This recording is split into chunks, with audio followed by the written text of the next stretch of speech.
Everyone. तो इस video के अंदर मैं मेरा अटैम्प्ट शेयर करूंगा। मेरा एग्ज़ाम 24 को थर्ड शिफ्ट में था और आप लोग भी बताना कमेंट सेक्शन में आपके कितने अटैम्प्ट हुए, ताकि उस शिफ्ट के एवरेज अटैम्प्ट पता लग सके और उस हिसाब से हम देख सकें कि हमारा एग्ज़ाम कितना अच्छा हुआ है और कितना बेकार हुआ है।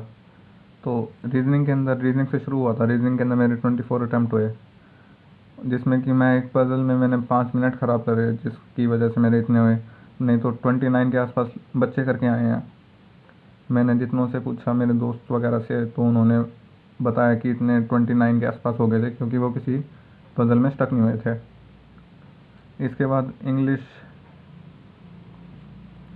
इंग्लिश में मैंने 29 अटैम्प्ट कर दिए, क्योंकि मेरे को लग रहा था मेरे रीजनिंग में कम अटैम्प्ट हुए हैं, तो इसके अंदर मैंने लगभग सारे ही कर दिए। तो इसके अंदर एक्यूरेसी का कोई आइडिया नहीं है भाई, कितने भी हो सकते हैं। इसके बाद क्वांट के अंदर मैंने 18 अटैम्प्ट हुए,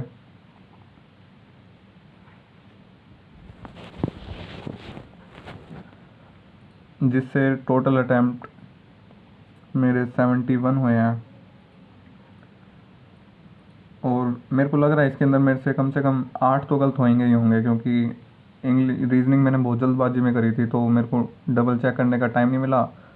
और हो सकता है इसके अंदर 1-2 गलत हो जाए, क्योंकि मेरे मॉक टेस्ट में भी हो जाते थे। रीजनिंग के अंदर भाई कुछ नहीं, इंग्लिश के अंदर कुछ नहीं कह सकते। गलत होने को आपके 3-4 गलत हो, या फिर आपके 10 भी गलत हो सकते हैं। तो इसके अंदर मैं अगर 2 गलत मान के चल रहा हूँ, इसके अंदर मैं 6 गलत मान के चल रहा हूँ। क्वांट मेरे को लग रहा है मैंने ठीक करा, लेकिन कोई श्योरिटी नहीं है। लेकिन सेफ साइड के लिए मैं टोटल 8 गलत मान रहा हूँ, तो मेरा स्कोर 61 के अराउंड बन रहा है। और एक्सपेक्टेड कट ऑफ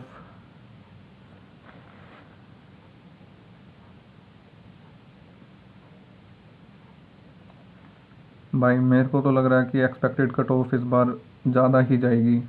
और अगर मैं इसके अंदर भी 2 गलत मान लूँ और मेरे टोटल 10 गलत हो जाएं, तो मेरा स्कोर 58 समथिंग या फिर इसके आसपास ही बनेगा।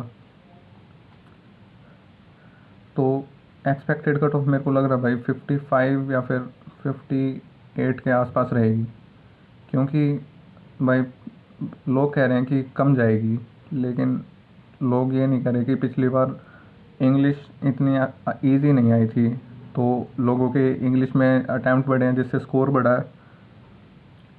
और दूसरी चीज़, तो एवरेज स्कोर वैसे इंग्लिश की वजह से काफ़ी बढ़ा है। रीजनिंग और क्वांट मेरे ख्याल से तो पिछली बार जैसा ही होगा।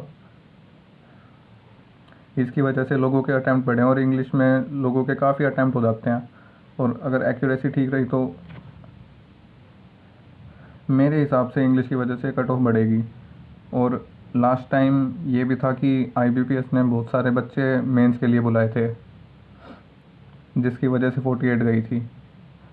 तो इस बार मतलब कोई टीचर ही कह रहा था कि इस बार सिर्फ एक ही शिफ्ट में एग्ज़ाम होएगा, तो कम बच्चे इन करेगी। तो मेरे ख्याल से 55-58 के आसपास कट ऑफ जाएगी। और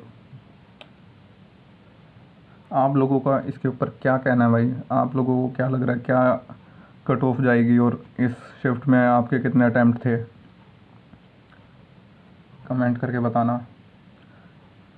क्योंकि मैं खुद कंफ्यूज हूँ कि मैं मेंस की तैयारी करूँ कि नहीं करूँ। अगर इसमें मेरे ज़्यादा अटैम्प्ट होते या फिर इसमें मेरे ज़्यादा अटैम्प्ट होते, तो मेरा चांसेस ज़्यादा थे क्लियर होने के। इंग्लिश के अंदर बहुत कन्फ्यूज़न ही रहती है भाई, फिर ठीक होएगा कि नहीं होएगा। तो मैं तो जब से आया मैं कंफ्यूज हूँ भाई, मेरा अच्छा गया है बेकार गया है, और मोस्ट प्रोबेबली मेरा बेकार ही गया है, क्योंकि मैंने इसमें 5 मिनट बहुत गलत ख़राब करे। इसके अंदर भी मैंने 3-4 मिनट ख़राब करे, तो 18 हुए। तो आप लोगों के क्या अटैम्प्ट रहे हैं बताना इस शिफ्ट में, या फिर आपका कोई दोस्त दे के आया हो तो बताना इस शिफ्ट में। और आप मेंस की तैयारी कर रहे हो तो बताना भाई, मैं भी फिर उस हिसाब से प्लान कर पाऊँ, क्योंकि मेरे को आइडिया लग नहीं पा रहा है कि मेंस की तैयारी मेरे को करनी चाहिए कि नहीं करनी चाहिए।